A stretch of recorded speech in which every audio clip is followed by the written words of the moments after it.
পৃথিবীতে সবচেয়ে ভারী বাবার কাঁধে সন্তানের লাশ, আর সেই ভার বইতে হয়েছে ঢাকার উত্তরার মাইলস্টোন স্কুল অ্যান্ড কলেজের শিক্ষার্থী সামিউল করিমের বাবার। স্কুল থেকে ছুটির ঘণ্টা বাজার আগেই চিরতরে পৃথিবী থেকে ছুটি নিতে হয়েছে সামিউলকে। পরিবারের সবার আদরের ছোট্ট সামিউলের হঠাৎ এমন মৃত্যুতে পুরো পরিবারে নেমে এসেছে বিষাদ। সোমবার দুপুরে রাজধানীর উত্তরায় বিমান দুর্ঘটনায় মাইলস্টোন স্কুলের শিক্ষার্থী সামিউল করিম আহত হয়। পরে তাকে উদ্ধার করে হাসপাতালে নিলে সেখানেই মৃত্যু হয় তার। মঙ্গলবার রাতেই নানাবাড়ি বরিশালের মেহেন্দিগঞ্জের চানপুরায় নিয়ে আসা হয় মরদেহ।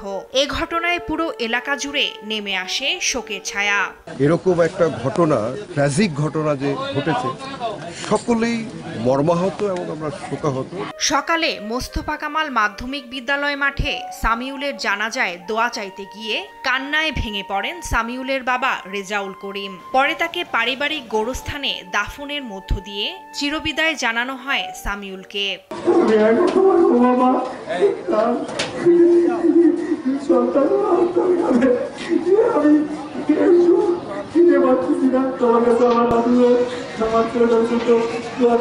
এদিকে সামিউলের পরিবারের যে কোনো প্রয়োজনে পাশে থাকার আশ্বাস দেন বিভাগীয় কমিশনার। আমরা খুবই মর্মাহত।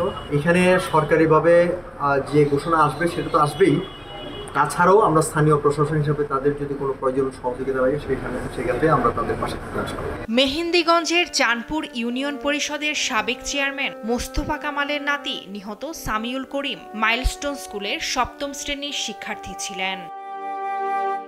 ফারজানা আফরোজ টুম্পা, নিউজ ডেস্ক, দেশ টিভি।